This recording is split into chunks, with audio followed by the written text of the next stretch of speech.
All right, so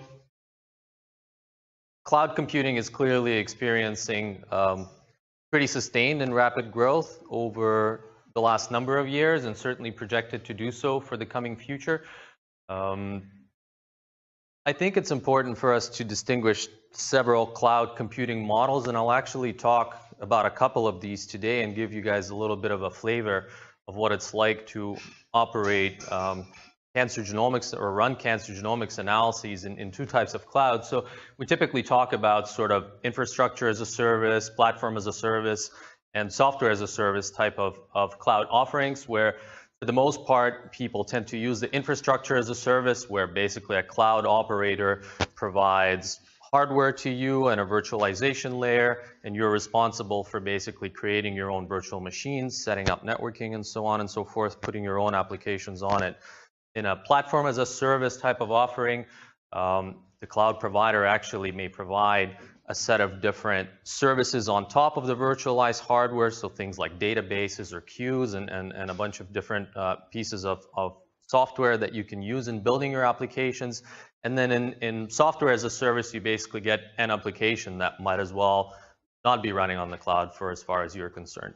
So I will focus, my talk today has two parts. One talks about our experience building systems and deploying large-scale analysis on the infrastructure as a service type of clouds. So sort of your OpenStack environments that you already have experience with running, or also Amazon Web Services and so on and so forth. And also an example of sort of a somewhere in between the platform and software as a service cloud, where several companies like Seven Bridges Genomics or DNA Nexus have basically built platforms and allow you to get access to data and run your analyses on them. So I guess this may be a little bit of sort of preaching to the choir, but I think it's still worth articulating some of these points. So in as far as bioinformatics adoption of cloud computing services goes, there's also a lot of growth in this field. I think it's driven by sort of several different parameters. One of them is increased data set size. So we have projects going, running the gamut from something like 1,000 genomes project, weighing in at about 200 terabytes in size. Projects like pan-cancer analysis of whole genomes, 750 terabytes. The whole of ICGC, the International Cancer Genomics Consortium, is over a petabyte, and now there are projects coming online like the Human Cell Atlas that we're talking about, weighing in at about 50 petabytes. And so dealing with that size of a data set obviously requires quite a lot of computing power, and so clouds offer us the opportunity to be able to do that. The other driving factor is actually the wider availability of cloud computing environments, so certainly environments like AWS, Microsoft Azure, Google Compute Platform. These environments are available globally, and so it doesn't really matter where you're operating your research group from. You can deploy to one of those environments and sort of enjoy the benefits. We have other academic clouds, so the EBI Embassy Cloud. I think you guys have already heard from Dario, or if you haven't, you will shortly. There's also the Open Science Data Cloud in the US that offers similar functionality. There's, of course, the de.NBI network. So there's a group of clouds being built in Germany that will be operated by de.NBI. There's the European Open Science Cloud, a pan-European or a European initiative, and then environments like I talked about, Seven Bridges, DNA Nexus, and so on. And then sort of the last factor in the growing adoption of cloud computing technologies is actually the desire of researchers to both share best practices and also establish some standards. And so in this regard, we can talk about Docker, and I think you guys have heard probably enough over the course of this week. I'll touch briefly on our use of Docker, but we won't really get into the details. I don't like the look of that.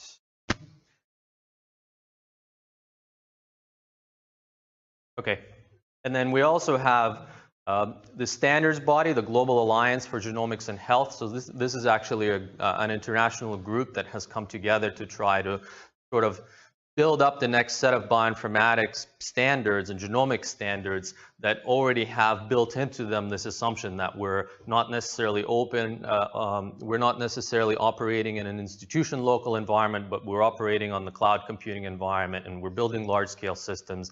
We're processing petabytes of data. So what does that mean for the types of applications and the types of architectures that we're going to be deploying?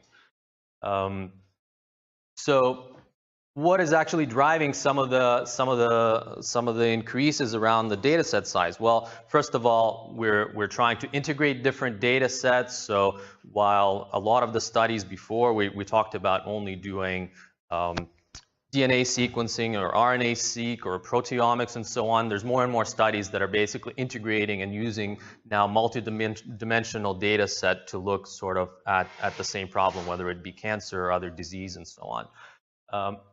The other aspect of data set growth is trying to get increased cohort sizes. So to me, I really like this slide. Basically, this figure shows you the sample. It's sort of a power analysis, basically. And this figure shows you, it runs through different cancer types. And most of my examples will be from the cancer genomics field. But it runs through different cancer types, which have differing mutation rates, somatic mutation rates. And it tells you what is the cohort size that you need to have for a particular cancer type to have 90% power to detect mutations that occur at a particular frequency band. And so, as an example, when we're looking at something like melanoma, which has a pretty high somatic mutation frequency rate, if we want to have 90% power to detect genes mutated in greater than 2% of the cases, we need 5,300 samples. So if we're talking about doing whole genome sequencing, this is already double what the pan-cancer project has done, which it's taken people a good 4 years to get to where they are, and we're only now in the process of writing papers. And so there's definitely the appetite because we want to understand, we want to interrogate those genes, and so we'll be creating bigger and bigger data sets to go after that. So cloud computing skills are increasingly important for bioinformaticians. These are kind of what I think of the reasons. So we talked about data set size. We can't download data sets locally for the most part, at least the raw data. There's actually quite a lot of free compute capacity that is available now. You know, people are building different cloud computing environments. There's a lot of research credits that are going around. And so if you have an appetite for analyzing these data sets, you can really go after a lot of free computing. So I think it's important to be able to take advantage of that, at least, you know, if you don't have a lot of resources. There are some data sets that are becoming uniquely available on the cloud. You know, as we discover with genomic data sets, different countries have different rules about what data can go on the cloud or what data can go on different computing environments. And so you actually end up having sort of this this network of computing systems where you can only access, for instance, the German data on a German site, the US data on a US cloud. And so basically, certain clouds give you an opportunity to access unique data sets that you couldn't actually access in any other way. You, of course, want to be able to use the most recent tools. You want to have maximum impact for your own work. So when you've built your system, you want it to be usable by other people. So you end up putting it on GitHub, or you end up putting a Docker image, and you want to be able to basically share it with other people. Okay, well, so what shape do these skills actually take? What is it that you need to know? What are the new skills? So I think there's definitely platform-specific domain knowledge that is required. So every cloud's sort of a bit of a snowflake in sort of the unique ways that it offers capacity or services. So you have, you know, your gamut of different cloud computing environments, AWS, Azure, OpenStack, and so on and so forth. They're quite similar, but of course they have their own APIs and the little tricks. There's a whole DevOps toolkit that you need to be able to pick up, because of course when you operate, especially on these infrastructure as a service type clouds, it's really up to you to manage all of it. You know, the types of things that you might have expected your IT team at your institution to manage in the past, it's really up to you to do that. So this concerns Linux administration, networking, security, monitoring, testing automation, deployment, and so on and so forth. You know, you need scripting skills, Python, JavaScript, or whatever it happens to be your favorite language, although I have to sort of advocate for Python in this regard. When I look at the different APIs that are available for scripting and interacting with cloud computing platforms, this is the one that I see the most. There's a containerization aspect. I won't dwell too much on it. There's this notion of service orientation. So a lot of bioinformatics tools have been built over the years with sort of the model of, we have a tool that you need to deploy and run on data, but the tool exists mostly as code.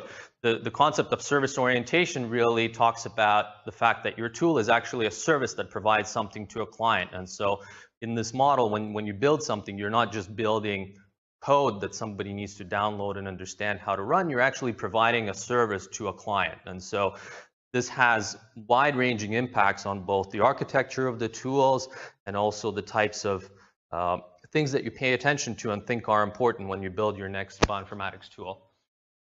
There's a number of workflow frameworks that exist out there. I mean, in the end, in bioinformatics, we want to run our tools on data, so we need workflows, we need sequences of steps, and we need to be able to run those reliably. I list a few here. And these are modern ones that have been built recently, by far not an exhaustive list, of course. Toil is a very recent tool that has been developed at UCSC Santa Cruz, based on Python, support for common workflow language, support for AWS, but also some very basic support for deploying on other environments. We have Nextflow developed at the CRG using Groovy. They actually have developed a domain-specific language that you use for describing your workflows. There's some support for the AWS and also support for some HPC environments. Butler is a framework that we actually authored in our group, so I'll talk the most about that, of course. This has been developed at the EMBL based on Python. I'll go into the details, but the key sort of highlights is the fact that there's full support for many different clouds, which I think is extremely important when you want to run your analysis, because I think sort of as a modern bioinformatician, you need to be both nimble and opportunistic about where you deploy to. So I think it's not really enough for you to be able to say, well, we just run on Amazon or we run on OpenStack and so on and so forth, because tomorrow you might be doing analysis on another cloud. And so this gives it a lot of power. And it also has comprehensive monitoring and configuration management. And I'll go into our experience with using Butler on large-scale projects. And to me, this is one of the important components. You know, I talked about service orientation and operational focus, and this is one of the dimensions of that, basically. So you're not just running a tool, you're actually running a long-running analysis. Many things may go wrong, and you need the tools to be able to tell what's going on and fix it. And there's also some rudimentary support for CWL. So what has actually been the genesis of Butler? So Butler has been created in the context of this pan-cancer analysis of whole genomes project. I think many people will have heard of it or know quite a lot about it. But in general, this is a large-scale international initiative to analyze whole genome samples from 2,834 cancer patients across several different cancer types, using a combination of cloud computing as well as high-performance computing from a number of different institutions and at a number of different cloud computing environments. Total data set size is about 750 gigabytes of or terabytes of data, about 725 raw DNA sequence data, and then other variant calls and so on and so forth. So this is kind of basically distribution of the different computing sites and what different technologies are used. This is not comprehensive. Sites have come and gone. I think by some measures there's been 13 different sites, and 9 of them have used cloud computing environments, AWS and Microsoft Azure and so on and so forth. But in general, the mix has been probably 2/3 cloud computing environment and 1/3 HPC. We're looking at having run about 16,000 cores, 60 terabytes of RAM and so on. This slide here shows you a timeline of progress for the different computational pipelines that have been used to actually accomplish the analysis. And without going too much into the details, well, we're looking at a runtime of about 2 years to have run these pipelines. So each one represents basically how long it's taken us to get through the full cohort and different analysis. So BWA is kind of the genome alignment pipeline, followed by 3 different somatic variant calling pipelines and then also a filtering pipeline.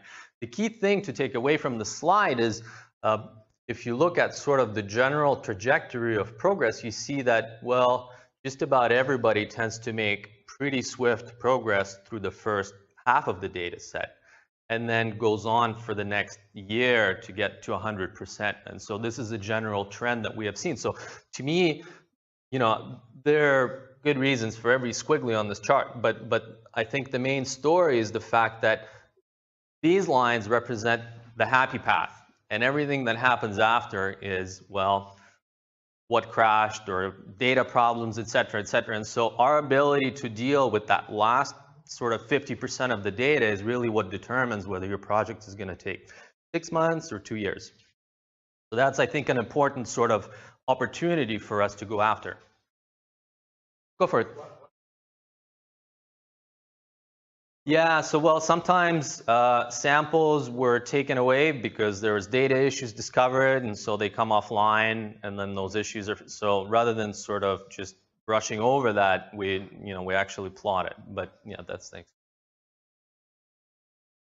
Okay, so, well, what were some of the lessons learned? I mean, this will read a little bit like kind of doomsday, but in the end, we saw a lot of infrastructure failures. We saw a lot more of this, especially on academic clouds and OpenStack-based environments than we have seen on environments like Azure or AWS.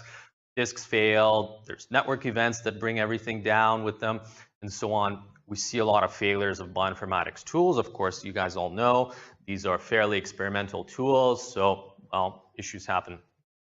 Defects, bad data, so on. So the key lesson was, well, you're actually on your own to solve all these problems, so you must be self-reliant in diagnosing and resolution issues. You need the tools to be able to do that. The manual resolution and investigation of failures has been a major contributor based on sort of what I've shown you before. So in trying to deal with some of this, we've sort of thought about the problem as having 4 broad categories of needs for a bioinformatician or a researcher who wants to be able to operate at these scales and in these environments. So we think about one being provisioning meaning that you want to be able to create clusters of virtual machines on different cloud computing environments and sort of have basic setup capabilities to be able to do that. Configuration management, i.e. installing and configuring software on these virtual machines. Workflow, of course, so you want to run tools and define dependencies and so on. And then operations management. What does it mean to actually run these for a long time, get to 100% of the data, and sort of do so effectively. So to help deal with those, we've developed this Butler framework. It's available on GitHub for you guys to check out if you want to run it. One of the sort of key design principles behind creating it was to use as much open source software components as are available. And so it relies a lot on different open source projects that are quite active. Typically, they have hundreds of contributors each. And so I think it's sort of a pretty robust way to develop software, especially in an academic environment where I think building things from scratch poses challenges after you've delivered it. So we're doing provisioning using a tool called Terraform. So this is basically a tool that allows you to define with sort of one format configuration templates for deploying virtual machines on different cloud computing environments. I mean, I'm showing 5 here, but the list is more like 30. But it definitely covers all the major ones and then some more esoteric ones. This allows us to create and tear down clusters, to define network topology, define basic security, template things, allows us to create our infrastructure as code. I mean, other people have mentioned this, and I'm also, of course, a big believer in this paradigm. Configuration management is accomplished with SaltStack. I'm not sure if you guys have already had the talk about Ansible. This is very similar to Ansible. Basically allows you to create recipes for software configurations. It has a management node that oversees the configuration state, basically, of all of the virtual machines in your cluster. And you're basically using a declarative configuration language to say what are the different pieces of software that need to be on different machines and what state they need to be on, versions, dependency resolution, and so on and so forth. It's sort of based on this paradigm of being able to define what the different states are that infrastructure should be in, having a set of virtual machines that can be given different roles, and then having a mapping between the roles that you give and the different states that exist in something that's called a top file. And so the sort of the overseer machine will look at the role mappings and then will bring the infrastructure into the state that you've specified that it should be in.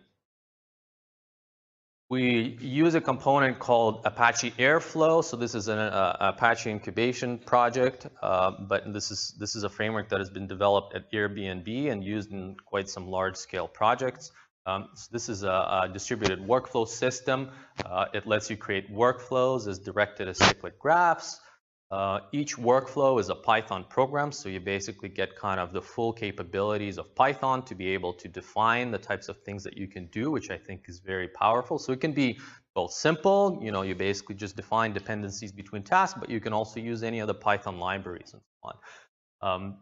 A key sort of assumption that is made in Airflow is that each workflow task within this graph is an individually packaged and run Python program, and so this allows us to achieve pretty good scalability by basically releasing the assumption that different workflow steps will run on the same machine. And so I'll show you a little bit more under the hood of how it works, but because you've released those assumptions, you can basically randomly assign tasks to machines, and so when machines drop out, you basically don't end up having jobs that are stuck, you don't end up having to meet those requirements. And there are many integrations with Airflow, with different modern data stores, compute engines, using things like Spark, Hive, and so on. This is actually a diagram of the workflow execution engine. It runs a virtual machine that is responsible for hosting the workflow engine and scheduler. The scheduler will look at the different workflows that you have defined and sort of set off. It will figure out which tasks are runnable at any given point in time, and it will stick those tasks into a distributed queue using RabbitMQ at this point. And then the workflow component, the worker components is basically a fleet of virtual machines, and each one of them will dial into this queue periodically and say, okay, I'm free, I can take the next task, grab the task from the queue, and then very sporadically communicate with the workflow engine to basically say, yeah, I'm still up, I'm still doing my thing. And so you have this loose coupling between components. You can scale up horizontally the workflow scheduler if you end up running a lot of these, although we've run this at sort of a couple thousand cores level on a single scheduler, and then I've run sort of a fleet of 120 or so of these worker machines. And so you can obviously bring the workers up and down quite easily. So in order to actually keep track of scientific analyses, I mean, I've run through a lot of different open source components. I mean, they're all sort of glued together, but one thing that we want to keep in mind while we're using these to do scientific analysis. So we've built a database model for keeping track of analyses. It's based on sort of a fairly simple set of objects. We keep track of things like workflows. We keep track of things like analyses, and then analyses run. So analyses run is basically an instance of running a particular workflow in the context of a particular analysis on a sample or in a set of samples. And so this allows us to keep track of sort of what's going on. And then one object I didn't really talk about yet is configuration, because of course we have different tools, we want to configure them, we want to pass them different configuration parameters. So we've developed sort of this multi-level hierarchical configuration system where you can define configurations at 3 different levels that are then resolved at runtime into what's basically an effective configuration. Each one of these configurations is just a JSON object, and then they basically get merged and end up stored in a PostgreSQL database that is then easily queryable and is used at execution to feed into the runtime of the different tools. When you're actually running workflows, you have a series of graphical dashboards that you can use to ascertain what is actually going on, drill into the state of different things. This is sort of a basic dashboard that ships with Airflow. So this shows you different workflows that you have, states of the different tasks, and then you can basically, for each task, you can drill into it, look at the logs, look at, how's the execution going, and so on and so forth. Operational management is the 4th component of Butler that I'm going to talk about. So how do we gather, what is actually the basis of operational management? Well, we need to measure different metrics. And so metrics come from 2 different things. We use 2 different products to be able to do this. One of these is called Collected, and this is basically a monitoring component that is able to harvest different health metrics from any host that you're running in your cluster. So things like CPU or RAM, track your Java virtual machine, database connections, what have you. You can also send application level events to Collected. And then this monitoring component, so it runs a daemon on each host, but is then able to communicate those metrics to a centralized monitoring server, and then that data is aggregated in a time series database that you then can either dig into with a query language, or you can also use a set of graphical dashboards.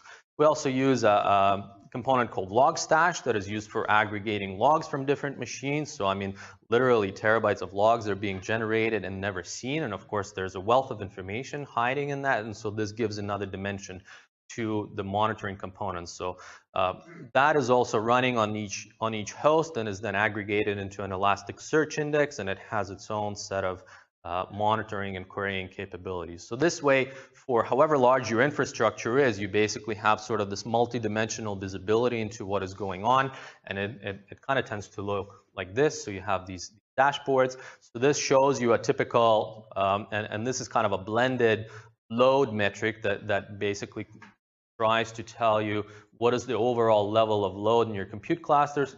So this shows you you're kind of starting from quiet, and then you've scheduled a bunch of jobs. So all of the machines, we're looking at about 100 or so VMs doing a computational job here.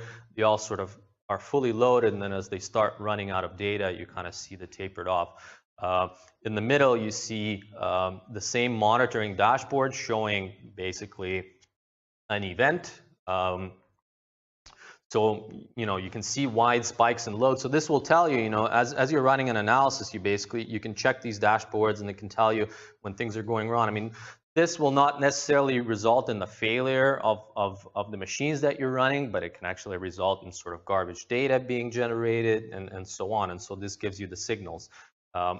There's also tools available now to sort of automate a lot of this and define alarms based on thresholds and so on. We haven't integrated that yet, but that's definitely on the roadmap to that next. And then at the bottom is showing the same, a similar picture, but this is now a rendering of database metrics that are harvested from logs using Logstash. That gives you a similar set of capabilities. This diagram shows sort of the overall picture of how the system deploys onto a cloud computing environment. This is showing our deployment on the Embassy Cloud at de.NBI. So the Saltmaster component is the configuration management server. This tracker I already showed you on a separate slide. This is the workflow scheduler, the queue that is serving up the tasks. There's a fleet of workers here that are feeding metrics into the monitoring server. There's a data repository that is actually being used to access the samples under study. And so this is kind of the overall deployment structure. So what have we done with this? Over the course of 2015-16, we've used Butler to analyze the pan-cancer analysis of whole genomes data to generate germline variant calls on 2,834 whole genome samples. This was genotyping of 100 million variants on each one of those samples. So quite a substantial compute task. We basically ended up going over the 750 terabyte data set roughly 6 times. This shows a comparison. Sort of we looked at the uniformity of progress. If you remember the chart I showed you at the beginning about sort of the trajectory of how you make it through the analysis.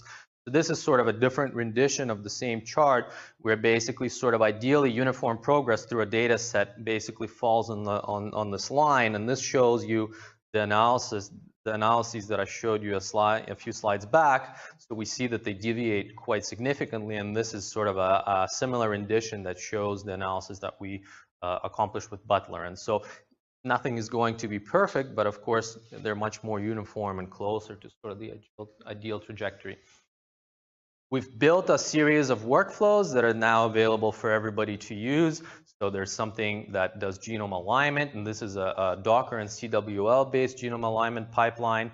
I haven't really gone into sort of the Docker CWL aspect, but Butler is able to quite easily run basically pipelines that are described with CWL and ship as Dockers. We have a free-based germline SNV and indel discovery and genotyping pipeline. DELI, which is a tool developed at AMBL for structural variant calling, both somatic and germline.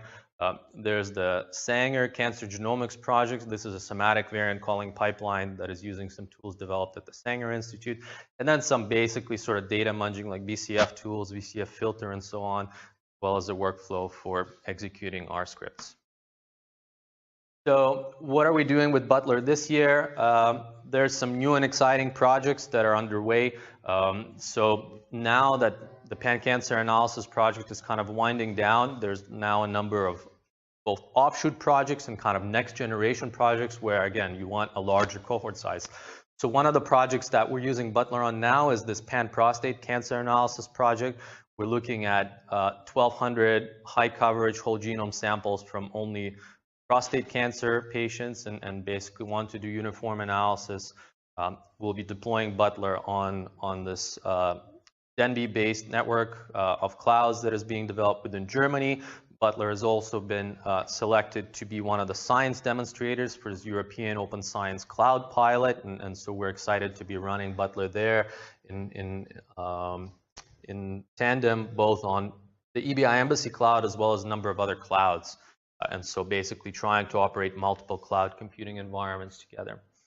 So this kind of ties up the Butler story for you, which is, really how do we deploy large-scale analyses on an infrastructure as a service type of cloud. So we know that clouds democratize access to large-scale computational resource, i.e. it allows institutes without really large internal resources to still undertake large-scale analyses. They facilitate sharing of data and methods. I think bioinformaticians need a much wider variety of technical skills now to be able to operate effectively on cloud. I think Butler provides that functionality in sort of the 4 key areas that I talked to you about: provisioning, configuration, workflow, and operations. And to me, one of the sort of salient points that I'll continue trying to drive home from Peacock is that running real analyses, real large-scale analyses, shows that operational management is really the key component in all of this. I mean, I think we can all sort of create jobs and launch them and so on and so forth, but if you're running a large fleet of virtual machines that is exercising several thousand cores, you really need the visibility into what's going on, both at very fine grain as well as coarse grain levels, be able to get through your entire cohort in time. So that's the first talk. If anybody has questions about Butler specifically, maybe it's good to take a pause for 2 minutes now if you have questions, but we can also discuss this later. And I will now talk afterwards about sort of another case study for doing analysis on the Seven Bridges Genomics cloud.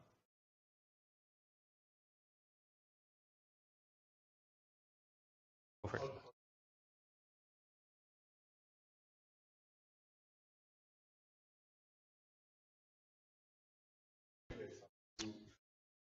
Good question. So deployment's actually something we've worked quite a lot on. So it's not as simple as a pip install or something like that. I mean, this is a tool that's sort of built for doing large-scale deployments, and it has a lot of moving pieces. On the other hand, quite a lot of work has gone into that. So I would say that if you're deploying to one of the well-supported environments like OpenStack, AWS, Google Compute Platform, over the course of a day or two, you should be able to be running basically basic workflows. When you talk about porting your workflow to Butler, I think it depends what your workflow is sort of built in. So if it's a Docker container or it's a CWL type workflow, you can very, very easily basically wrap that into a Butler workflow. I'm actually not a huge fan of sort of doing that, and I have sort of a complicated relationship with Docker, if you will, because I feel like on the one hand, we talk about microservices and talk about building things that only do one thing, but on the other hand, we end up stuffing 10 different tools in a Docker container and then running it for a week. And sort of not really benefiting from the capabilities of the infrastructure. So you can do the wrapping, but if you actually get into how to build, proper workflows with Butler, you may spend a little bit more time, but I think you stand to gain in the long term. Okay, so now switching hats, talking about now operating on a platform as a services slash software as a services platform from Seven Bridges Genomics. So how did this come about to be? Well, The United States has done a lot of work over the last couple of years about bringing genomic data that they have sequenced in the context of projects like Cancer Genome Atlas into sort of the modern cloud computing age. One of the things that they've done is set up this genomic data commons. So this is basically a new data repository that they've put in place that hosts all of that data. There is a data portal that you can use to basically slice and dice and figure out different ways that you can download that data set. I actually highly recommend it. I think this is a very nice and functional data portal. Sort of a parallel initiative that has gone on before sort of going headfirst into cloud computing is the NCI cloud pilots. This is 3 pilot projects that have been funded by the National Cancer Institute in the United States. Their goal is to make 11,000 TCGA samples accessible on the cloud in order to perform large-scale analysis and do it in sort of a secure way and so on and so forth.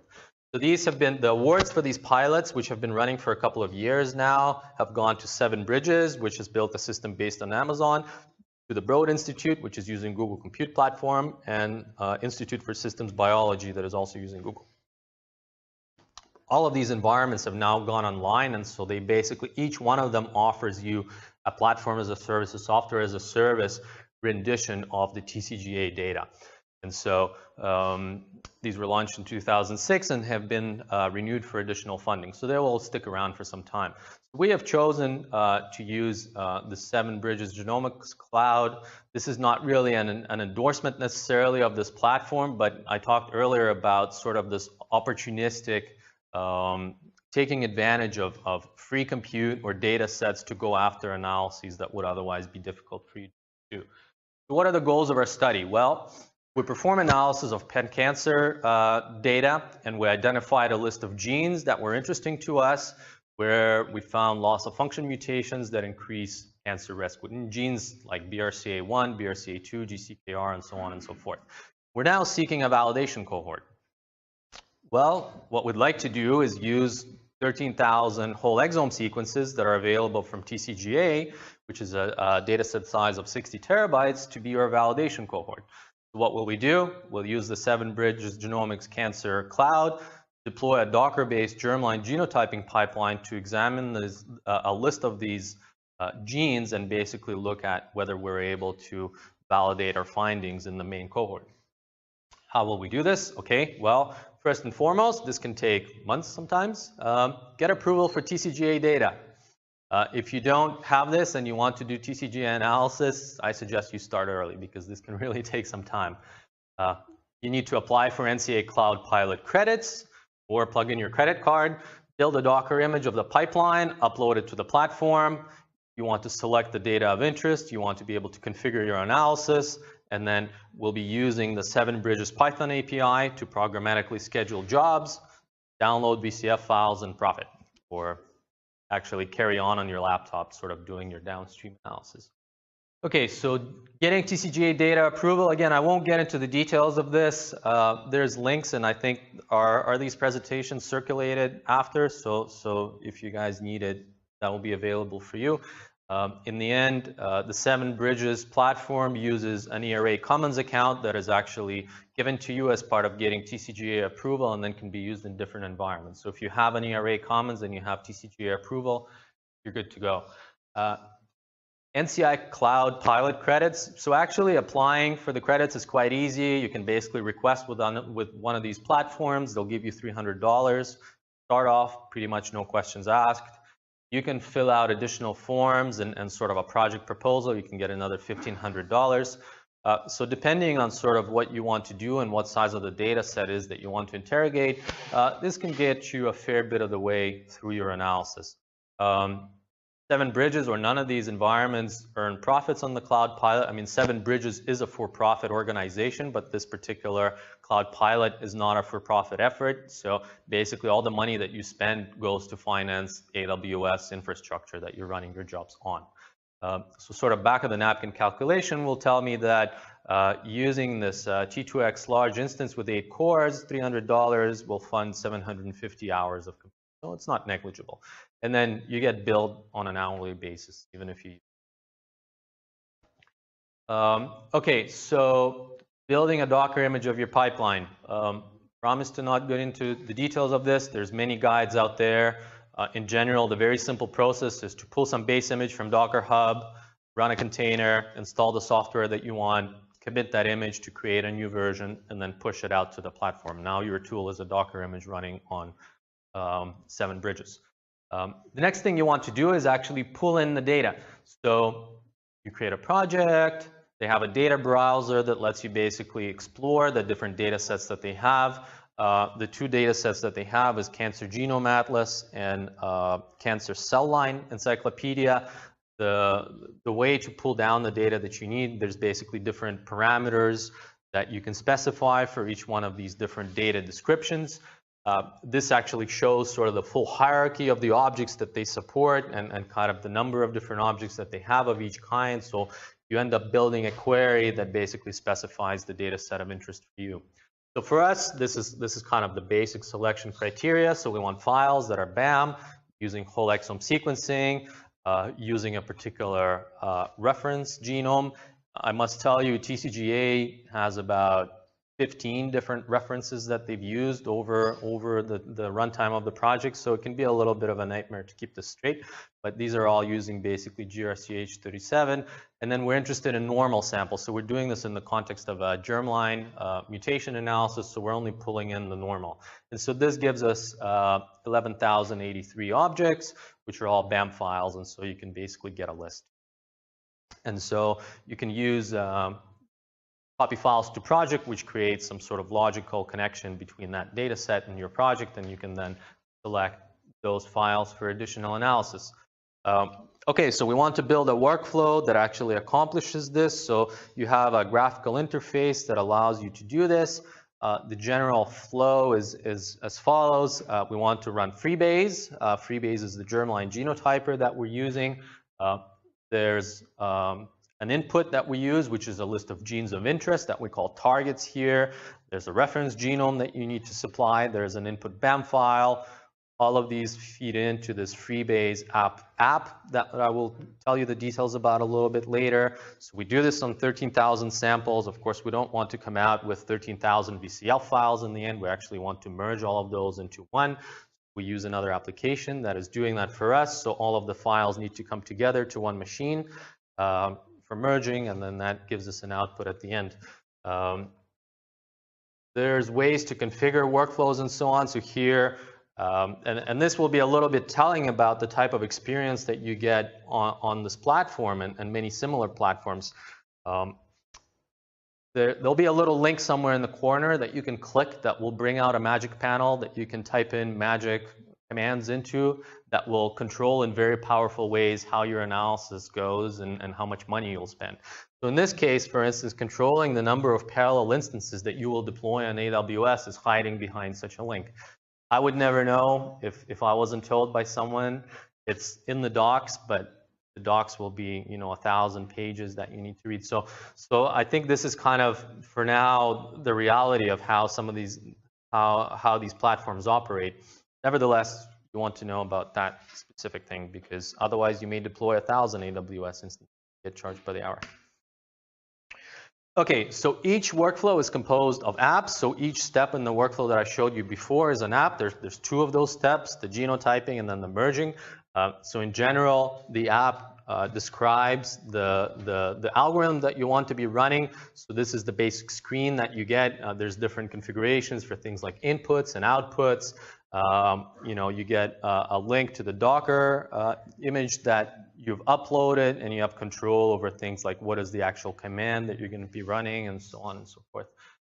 One important feature is the ability to provide test values. So you're basically stringing together these applications that are moving files through different stages of processing. You can basically provide a set of dummy values that you can then use to test how does your command actually look at runtime. So you provide these into an input form, and then as you transform your data, you basically get sort of a real-time view without launching any AWS instances on at least the grammatical form of your command, which I found quite helpful. So you want to connect your applications to data. You do that by specifying inputs. So here's an example of a few inputs. We want to feed in for genotyping, we want to feed in a BAM file that has the genomic reads. So this is an array because we're doing this on many different files, and there's different parameters, there's different data types that you can feed in. Things like strings and files and so on and so forth. We're feeding in a reference, as I mentioned before, and we're feeding in the list of genes of interest. It has some neat little features, like for instance saying, well, if I'm pulling in a BAM file, there's also some secondary files that are related, things like BAM index files, for instance. So you can get fairly easy, there's a fairly easy way for you to include that. You basically just say include, and you provide sort of a regular expression that lets you match what is the accompanying set of files, so that you don't have to name, you know, every of 1,000 different files that you have. And also one of the key sort of components is, well, that's some pretty big samples that you're going to be analyzing. So if you're going to be copying all of those onto some hard drive, onto some instance, you'll be sitting there for hours moving data around. And so they have ways for you to basically both copy if you so require, or to link. And they also have sort of an experimental stream-based implementation, which again is hiding behind some magic line that pops out of nowhere. But if you know the magic place, then you can take advantage of their beta streaming implementation. Output looks very similar. You basically specify what you want your output file to be. One of the capabilities that they actually provide for you is, well, you have files with different names, so you actually want to be able to use a scripting language to define programmatically things like what will be the name of the output file based on the input files that you feed. I mean, if you remember back to sort of the goals, we want to run this on 13,000 BAM files. Each one of them has some name that needs to translate into the output, that needs to be collected and merged and so on and so forth. So out from another magic place pops out a JavaScript console, which you can type into your scripts. You can try those scripts based on the test data like I talked to you about. So you can put in some test file names to see, you know, if you're covering your corner cases right. But this basically lets you take so job is kind of the big context object that you have to interrogate what is actually going on at runtime.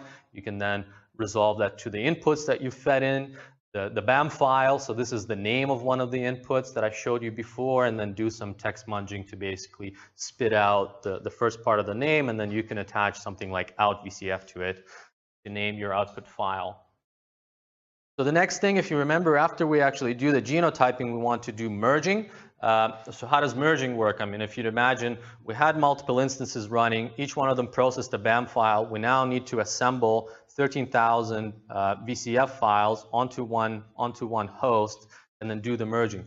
Well, it's a little bit sort of, well, it's a little bit hacky, but this is how they suggested we do this. We basically need to compile. Well, first of all, you need to do things like indexing the files and zipping them and so on and so forth. But then you need to compile a sample list that you can then feed into a tool like BCF tools. And so we're using the same kind of utilities of the JavaScript engine and the command that they provide you to basically string together a number of invocations that first compile the sample list and then invoke BCF tools. So this is basically us again, using a list of 13,000 file names to generate the bgzip and tabix commands that will do the indexing, running those. This is kind of an example of what that file might look like using test values, and then doing the same for basically listing a set of VCF files that will be then used for merging. Well, okay, we've defined all of these things, the workflow is there, how do we actually run it?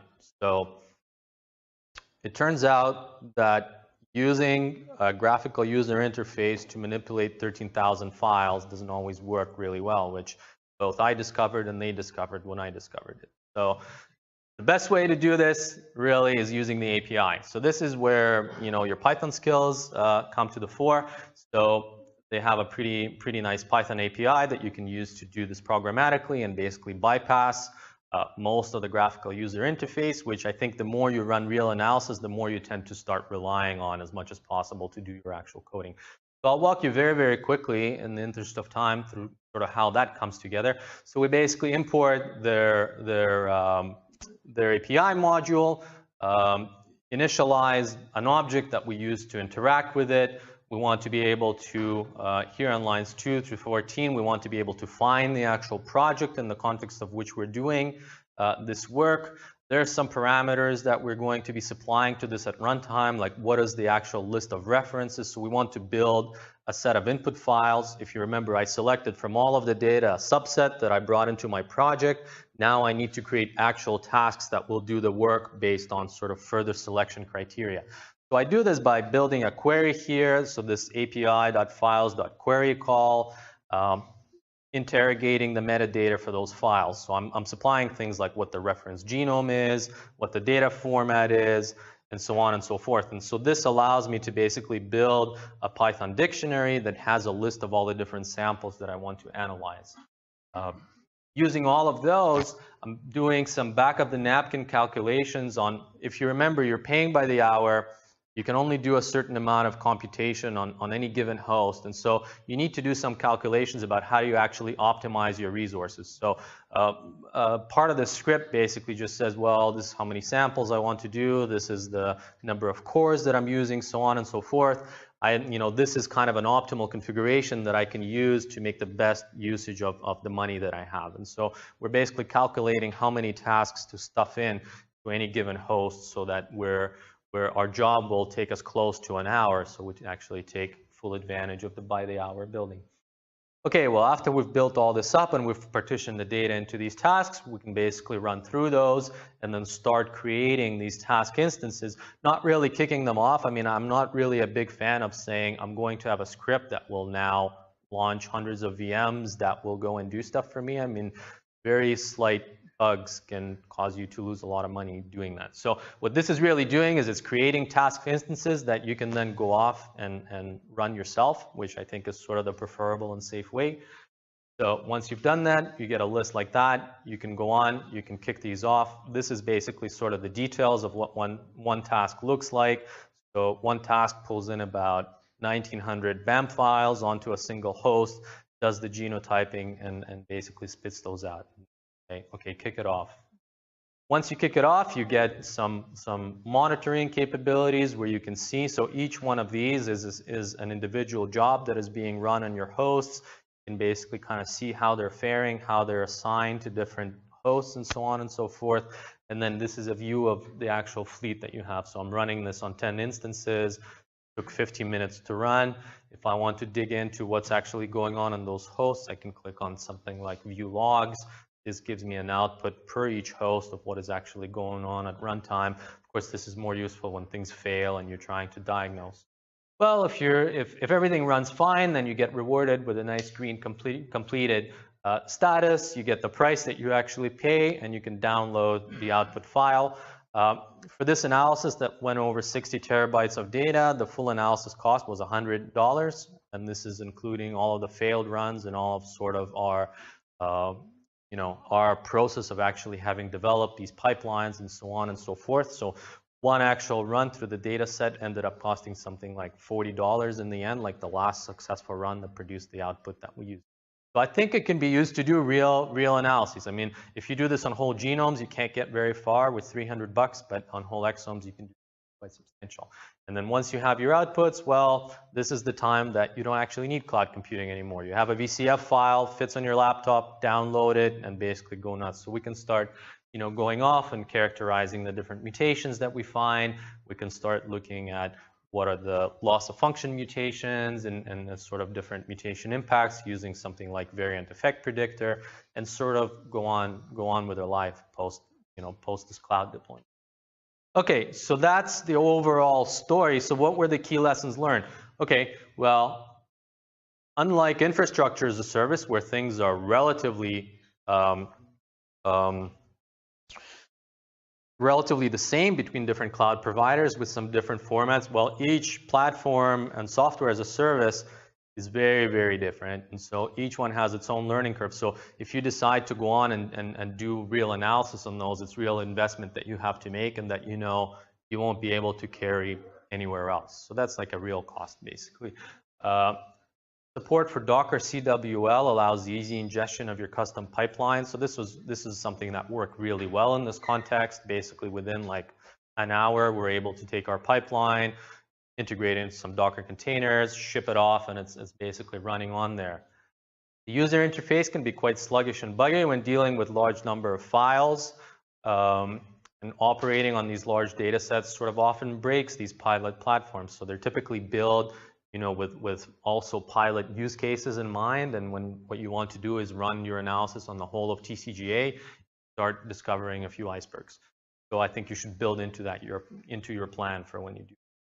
Ability to use the API directly certainly allows us to work around above issues and has a few other benefits. Obscured and undocumented features can block or enable progress. So I talked to you guys about the magic different settings that you have. There were a few parts of this analysis where I would have never known or found the solution if I didn't have somebody to talk to. And that will be kind of my last point, is ability to get live support and debugging helps really a lot. So with these particular guys, I actually had the benefit of having somebody from their team responsive and answering my queries and trying to figure things out. But the overall experience has been, you can work for a week trying to get something done and be blocked, and you will never know the answer because it's not anywhere to be found. But they'll be like, oh, well, just click on these 3 dots in the corner and it pops out the panel, and just type in that setting and you're good to go. So, you know, that's kind of a word of warning. The last thing to say is that not having direct access to the underlying VMs definitely complicates your debugging efforts. So this is what you give up by signing up to one of these platforms. You're no longer controlling your virtual machines. You can't really peer into those. You can really only use the outputs that they provide for you. And so this can really make you feel like you don't have the same amount of power that you might on an infrastructure as a service kind of offering. So that's the end of my story. Many acknowledgements to make, both in EMBL, de.NBI, Seven Bridges, as well as funding from European Commission and yeah. Thanks.